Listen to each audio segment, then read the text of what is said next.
ये अमृतमय श्लोक है भक्त के लिए, प्रेमी उपासक के लिए यही जीवन है। ये सब साधन मार्ग हैं, पर ये हर संप्रदाय के, हर साधना के उपासक के लिए ये अमृतमय श्लोक है। भगवान इस श्लोक में बोले हैं सुलभा, मैं बहुत सुलभता से उसको प्राप्त हो जाता हूं। जैसे महाप्रभु बोले क्यों न बिन कष्ट रस सिंधु को पीजिए, तो कह रहे तस्याहम सुलभा, मैं उसके लिए सुलभ हूं। सुलभ माने बिल्कुल सहजता से प्राप्त हो जाता हूं। किसके लिए? बोले अनन्य चेता सततम यो माम स्मरत नित्यशः, जो मेरा अनन्य चिंतन करता है, नित्य निरंतर चिंतन करता है, बस यही जीवन का लक्ष्य रहा है। गुरु कृपा से बच्चापन में ही गुरुदेव भगवान की बलिहारी यही बात डाल दी थी कि बच्चा निरंतर भजन करने से जो झांकी आती प्रभु, वो में शब्द याद है, झांकी आती तब जानना चाहिए भजन, एक क्षण भी भजन न छूटे। ये संस्कार अगर कहीं भगवान की कृपा से और मार्ग का गुरुदेव उपदेश करते तो एकदम कोरा स्वभाव था वही पड़ता, पर भगवान ने जहां जैसे पहुंचाना होता है वैसे ही, जैसे सन्यास मार्ग में भी थे तो हमारी निराकार में रति नहीं थी, गंगाधर भगवान शिव के रूप में आसक्ति थी। अब हमें पता चला कि क्यों नहीं होने दी निराकार में, क्योंकि रूप में ही लाना था उनको कृपा करके, इसलिए निराकार में आसक्ति नहीं होने दी। फिर उनका सारा पहले विधान होता है। गुरुदेव भगवान ने ये पिताश्री से कहा, पिताजी आए और कहा कि ये लड़का बाबा बनना चाहता है स्वामी जी। वो आते जाते थे घर में, तो सैमशी में उस समय स्वामी जी विराजमान, तो उनका पाणे छोड़ जाओ, एक हफ्ता बाद ये घर भाग जाएगा, या फिर हम एक हफ्ता बाद मंत्र दे देंगे, तब जान लेना कि ये साधु बनी ही जाएगा। उस स्वामी जी जैसी आपकी इच्छा छोड़ के गए। एक हफ्ते जो है गुरुदेव भगवान ईंट ढोवाना, झाड़ू लगवाना, बड़े कार्य करवाना, और जैसे पेड़ा आदि आते सबको बांटते, हमें एक भी पेड़ा नहीं देते। शाम के एक बार भोजन की अनुमति पाल, 7 दिन तक चुपचाप शेष। फिर कहा अच्छा कल गंगा नहा के आ जाना, मंत्र दे देंगे। ठीक है, सुबह गए स्नान करके तो पंचाक्षरी मंत्र दिया, मंत्र दे के कुटिया में गए, फिर उठ के आए, बोले सुनो आओ एक बात कहनी। बैठे, बोले 12 मंत्र भी ले लो। तुम कहा जपेंगे कौन? बोले पहले तुम ये जपना, लेकिन ये रखे रहो, आगे काम आएगा। हमारी समझ में नहीं आ रहा था कि मतलब मंत्र 2 क्यों दे रहे। ये पहले से भूमिका तैयार थी वृंदावन की, हमें पता नहीं था। 12 मंत्र भगवान श्री कृष्ण का, पंचाक्षरी मंत्र सबसे पहले दिया। बाद में पता चला कि ये बीज तो गुरुदेव ने ही पहले बो दिया था कि जिस मार्ग से घूम के जाना है। वो कह रहे थे कि बाद में तुम्हें पता चलेगा, वो बाल्यावस्था थी, मेरी मति गति वहां तक पहुंच नहीं रही थी। और जपे हम पहला ही, जपे पहला ही, बाद में जब भगवान शंकर ने इधर, तब हम मुझे समझ में आया कि बीज तो गुरुदेव भगवान ही अंदर से बो दिए थे पहले ही। ये कृपा गुरुदेव भगवान की हुई कि चित्त में बैठाल दिया कि निरंतर चिंतन करना यही संन्यास है, यही साधना है, यही भगवत प्राप्ति का स्वरूप है। गुरु कृपा से पूरे जीवन भर एक बात रहे कि हम कभी 1 सेकंड के लिए अपने आराध्य देव को ना भूले। पूरे जीवन भर इसकी चेष्टा गुरु कृपा से करते। अन्य सब बात थी साधन की, पर बात उसमें प्रधान ये थी कि भूले ना। जैसे हम गायत्री मंत्र भी जप रहे हैं नैष्ठिक ब्रह्मचर्य में, तो गुरु के द्वारा दिया हुआ पंचाक्षर मंत्र लिखा हुआ है, बार बार उसे देख रहे हैं, या अंदर से देख रहे हैं, गायत्री मंत्र चल रहा है। बड़ी कृपा रही है, मन को भागने के अवसर नहीं मिले। अनन्य चेता सततम, इसीलिए हम आपको फिर कह रहे हैं, बहुत जल्दी लाभ लेना है तो इसको डबल पटरी में फंसाओ। यह जो एक मन बहुत ठोर कर कह कर उसने सच उपायो, बहुत जगह नहीं लगता है कि एक प्रभु में लगाओ फिर संसार में, प्रभु में ही 2 जगह लगा दो। बड़ी चतुराई से फांसा जाता है। यदि मंत्र से भाग रहा हो और तुम्हें कहीं रूप का अभ्यास हो भगवत कृपा से, तो रूप में फंसाओ, चरणों से लेकर के मुकुट तक, मुकुट से लेकर चरणों तक इसको फंसाओ। पर यह कठिन बात है, रूप आना कोई साधारण बात थोड़ी।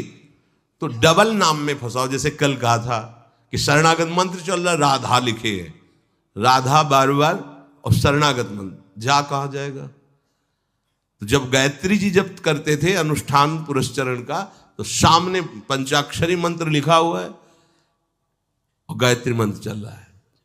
अगर हम जरा सा भी चूकेंगे तो या तो मंत्र छूटेगा और या तो वो दृश्य छूटेगा। बिल्कुल मन को कोई जगह नहीं रखते थे, कोई जगह नहीं रखते। अनन्य चेता, ये बहुत बड़ी सिद्धि, बहुत बड़ा लाभ है कि अन्य कुछ स्मरण ना आवे। इसका अभ्यास आप कर लीजिए, फिर नशा तो ये चढ़ा देगा। ऐसा नशा चढ़ता है, ऐसा लगता है जैसे खोपड़ी घूम रही हो और उसके साथ मंत्र घूम रहा हो। ये ऐसे करो तो पका जैसा दर्द होने लगता है। एक एक नस नाड़ी मंत्राकार। न भोजन की इच्छा है, न किसी के देखने की इच्छा है, इच्छा रहित केवल मंत्र चल रहा है। तदाकार वृत्ति, मंत्राकार वृत्ति। अब इतनी प्रपंच की वृत्तियां फैलाए हो, इतना बहिर्मुख हो, कैसे बात समझोगे अंतर की। अनन्य चेत, भगवान कह रहे मैं सुलभ हूं, सुलभ हूं। काशी में प्रतिदिन ये होता, आज महादेव जी साक्षात आएंगे। सुबह से तैयारी हो जाती थी, आज महादेव जी आएंगे। घाट में ही रहते थे, पंडों की छतरी के नीचे तपती हुई धूप, तो घाट में धूप ऐसे ज्वाला सी लगती थी, और छोटी सी छतरी, उसी के नीचे दोपहर रात्रि वहीं 2 बजे तक तो तपती थी फर्श। और 2 बजे के बाद स्नान करके महादेव जी विश्वनाथ जी पहुंच गए। बस रोज आज मिलेंगे, आज तो निश्चित मिलेंगे। एक दिन इतना आनंद था कि आज तो बस आ ही रहे हैं, ऐसा आ ही रहे हैं। जैसी भावना करोगे, जा पर जाकर सत्य स्नेहु, सो तो ही मिले न कुछ संदेह। भयंकर जटाओं का बोझा ऐसे, इतना बड़ा हाथ में त्रिशूल लिए, देखा दोपहर में नग्न पैर से आ गए। अब अपने जो जहां पागल है वही उसको दिखाई दे, साष्टांग दंडवत ऐसे। मौन, कुछ बोले नहीं उससे। हम तो बस वैसे स्तब्ध, जैसे कोई जड़वत। बाद में विचार आया इसका मतलब क्या था। मैं ही मैं हूं, दूसरा कोई नहीं है। अलग से देखने की भावना मत करो, कण कण में मैं विराजमान हूं। एक दिन भाई जी के प्रति बहुत आकर्षण जब था, तो एक स्वप्न देखा कि स्वप्न में हम भाई जी से पूछ रहे कि मुझे श्री कृष्ण की प्राप्ति कब होगी। इसके बाद की बात, भाई जी ने ऐसे चश्मा करके ऐसे देखा, राधा बाबा बगल में बैठे और कहा जब श्री कृष्ण बन जाओगे तब श्री कृष्ण की प्राप्ति होगी। जगने पर, बहुत विचार करने पर फिर यह कि श्री कृष्ण बन जाओगे, भाई जी का तात्पर्य क्या था। तब समझ में आ गया, मन कृष्णाकार, बुद्धि कृष्णाकार, चित्त कृष्णाकार, अहम कृष्णाकार, तब कृष्ण साक्षात्कार हो गया। नित्य युक्तस्य योगिनः तस्याहं सुलभा पार्थ नित्य युक्तस्य योगिनः। नित्य युक्त हो गया जिसका चित्त प्रभु को छोड़कर किसी भी भोग भूमि में, किसी भी ऐश्वर्य में, किसी भी सिद्धि में। जैसे किसी को लगता है कि ये चमत्कार दिखाना, कोई भी चमत्कार दिखाना बहुत कठिन बात है। अगर भगवत दर्शन का लक्ष्य ना हो, भगवत प्राप्ति का लक्ष्य ना हो, तो कोई भी चमत्कार ऐसे करने में है कोई बहुत बड़ी बात मत समझ। बस ये है कि इधर अगर स्वीकार किया तो उधर गेट बंद हो जाएगा। इसीलिए पिट जाते हैं, गाली सुन लेते हैं महात्मा जन, लेकिन प्रयोग नहीं करते अपने भजन का, प्रभु के पास जाते हैं। ऐसा ना समझे ना कि वो चमत्कार पीछे घूमते हैं। केवल बस एक बात है कि अगर इधर लगे तो उधर का गेट बंद हो जाएगा। तो इतनी दुर्लभ बात बनने जा रही है किसी को प्रमाणित करने के लिए कि हम महात्मा, हम भजनानंदी, हम चमत्कारी हैं, अपना गेट बंद करवा ले तो मूर्खता ही होगी ना। यहां क्या होगा, वाह वाह हो जाएगा, बस उसके आगे क्या होगा, फिर वही प्रपंच। तो ये जो ब्रज के महात्मा है, जो भगवत प्रेमी महात्मा है, जो भगवत प्राप्त करने वाले हैं, इनके अंदर चमत्कार के बाप की सृष्टि होती है। ये चमत्कार बहुत ऊपर होते हैं। ये नहीं सोचना चाहिए कि इनमें भजन होता तो उसने 2 थप्पड़ मारे भस्म कर देते। भजन का जानते हो, भजनानंदी का 2 थप्पड़ मारा है, तुम्हें निश्चित भगवान की प्राप्ति हो, तुम्हारा कभी अमंगल न हो, भगवान तुम्हारे परिवार को भी सुखी रहे और तुम आजीवन स्वस्थ रहकर पवित्र बुद्धि के द्वारा भगवान को प्राप्त। ये महात्माओं का बल होता है। महात्माओं के बल थोड़ी होता है किसी ने गाली दिया, मार दिया, जा भस्म हो जा। ये भस्मासुर थोड़ी होते हैं महात्मा है भाई, भस्म कर दिया, नष्ट नहीं। साधुते हो न कारज, तब भगवान उनके अधीन होते हैं। ये चमत्कार ये ना सोचो कि भजन करते होते तो फिर चमत्कार, या ये गाड़ी घोड़ा रुपया पैसा चमत्कार, ये पापियों के पास भी है। ये तो प्रारब्ध का खेल है, प्रारब्ध बदला, ऐसे से ऐसे हो गया, इनका कोई महत्व नहीं है। महत्व है नित्य युक्तस्य योगिना, तुम्हारा चित्त निरंतर आराध्य देव में युक्त है कि नहीं। किसी भी ऐश्वर्य, किसी भी भूमि, किसी भी पद का कोई भी संबंध, आश्रय, चिंतन नहीं। ये हुआ अनन्य चेता। जैसे पतिव्रता स्त्री का मन केवल पति के ही सुख में निमग्न रहता है, पति का चिंतन, पति की बातें, पति वो उसी में मगन रहती है। पति के सिवाय उसके मन में अन्य किसी पुरुष का राग पूर्वक चिंतन कभी होता ही नहीं। जैसे शिष्य का गुरु के सिवाय कहीं चिंतन नहीं होता। पतिव्रता पत्नी का मन, प्राण, तन सब पति के ही सेवा में, चिंतन में, मनन में। जैसे शिष्य का गुरु के ही तन, उनकी सेवा में मन, उनके आज्ञा के पालन करने में एक एक चेष्टा गुरु की प्रसन्नता के लिए, कोई दूसरा इष्ट शिष्य का होता ही नहीं है। शिष्य का कोई दूसरा इष्ट नहीं होता। ऐसे शिष्य को अपने गुरुदेव में ही भगवान का साक्षात्कार हो जाता है। क्योंकि पर्दा हटा तो देख लिया कि प्रिया प्रीतम मुस्कुराते हुए बैठे। श्री भट्ट देवाचार्य जी के पास जब हरिव्यास देवाचार्य जी आए तो कहा, भगवान हम शिष्य बनना चाहते हैं। तो उनका, तुम्हें हमारी गोद में कुछ दिखाई दे रहा है? तो कहा, ऐसा में कुछ तो नहीं दिखाई दे रहा है। तो उनका, फिर अभी तुम जाओ गिरिराज जी की 12 वर्ष परिक्रमा करो, राधे राधे बोलो 12 वर्ष पर। ऐसा ही किया। 12 वर्ष बाद फिर आए, अब कुछ दिखाई दे रहा है? बोले भगवान कुछ नहीं दिखाई दे रहा। बोले जाओ फिर 12 वर्ष करो। कह रहे कि जो शिष्य है गुरु के सिवा और कोई इष्ट नहीं है, उन्हीं का चिंतन, उन्हीं के आगे, तो वहीं उसको साक्षात्कार हो जाता है। जब 24 वर्ष बाद आज्ञा पालन करके आए तो देखा प्रियालाल गोद में। बोले अब कुछ दिखा है? हाँ। बोले प्रियालाल महाराज जी विराजमान है, आओ। वही महावाणी के रचयिता श्री हरिव्यास देवाचार्य जी गुरु आज्ञा में एक कदम पीछे ने 24 वर्ष गिरिराज जी की परिक्रमा राधे राधे आए नहीं, जब तक आज्ञा पालन नहीं हुई। आज्ञा पालन साक्षात्कार करने के बाद मंत्र दीक्षा दी। आज्ञा पालन का फल भगवत साक्षात्कार। जो अन्य तरफ मन ले जाता है, अन्य तरफ अपना भाव ले जाता है, वो अनन्य चेता नहीं कहलाता है। अनन्य चेता को भगवान सुलभ हो जाते हैं। सततम यो माम स्मरति नित्यशः। सततम का अर्थ होता है जब आप होश में हैं तो आपका मंत्र या नाम चल रहा हो। नींद खुली, आप जप नहीं रहे, आपको ऐसा कि मंत्र जपना, ऐसा नहीं, चल रहा है। तो सोते में भी चल रहा है। जब आप नींद में गए तो आपका मंत्र चल रहा था, आप सुषुप्ति में हो गए पर आपको पता नहीं। जब जगो तो आप देखो चल रहा है कि नहीं चल रहा है। अगर चल रहा है तो चल रहा था, नहीं चल रहा तो फिर सतत नहीं था। उसका कारण आपने सोते समय भजन नहीं किया।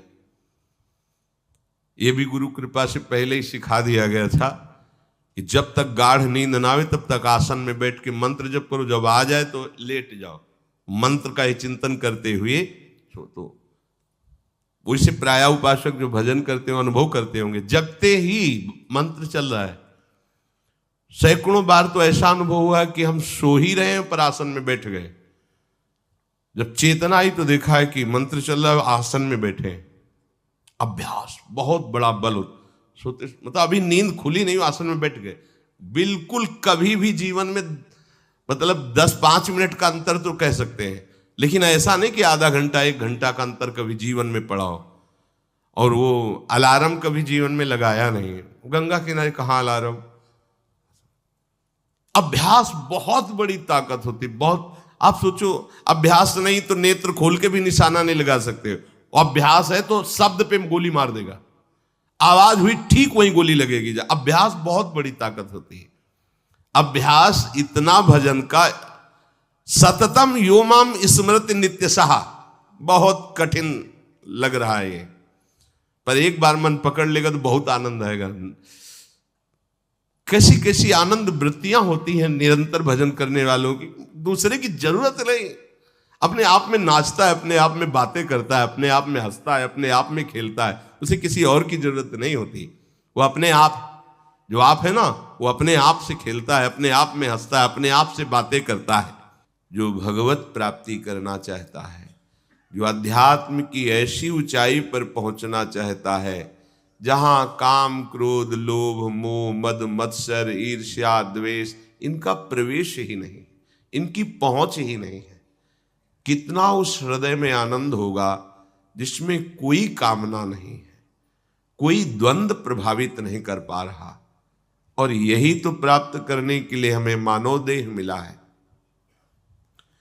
पीछे के पद में भगवान ने भक्त्या युक्तः शब्द का प्रयोग किया था। भक्ति युक्त, भक्ति प्रभु के सिवा अन्य कोई हमारा प्रिय न रह जाए, यह है भक्ति की कसौटी। ज्ञान की कसौटी, आत्मरति के सिवा और कहीं रति न रह जाए। आत्मावान आत्मरति, आत्म क्रीड़ावान। बात एक ही है, हम श्री कृष्ण बोले, ज्ञानी आत्मा बोले, योगी परमात्मा बोले, भक्त भगवान बोले, वो एक ही बात है। पर अन्य कुछ रह जाना, ना वो ज्ञानी है, ना वो योगी है, और ना वो भक्त है। भक्त्या युक्तः, प्रभु के सिवा अन्य कोई सत्ता नहीं, अन्य कहीं महत्ता नहीं, अन्य कहीं अपनापन नहीं। चाहे वो वस्तु हो या व्यक्ति हो या स्थान हो, चराचर जगत में कहीं भी अपनी प्रियता ना रह जाए, इसी का नाम भक्ति है। कहने को भक्ति सरल लगती है, पर इसीलिए कठिन है कि सब जगह की प्रेम फांसी को काटकर एकमात्र आराध्य देव से प्रेम करना बड़ा कठिन है। बातें बना लेना बड़ा सरल है, पर अपनी ममता को, आसक्ति को समेट पाना बहुत बहुत कठिन है।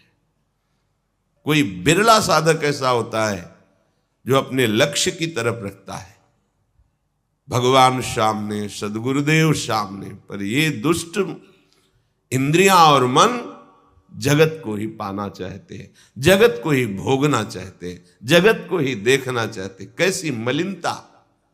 इसलिए भक्त्या युक्तः, बातें केवल कर लेना थोड़ी होता कि हमें भगवत प्राप्ति करनी है।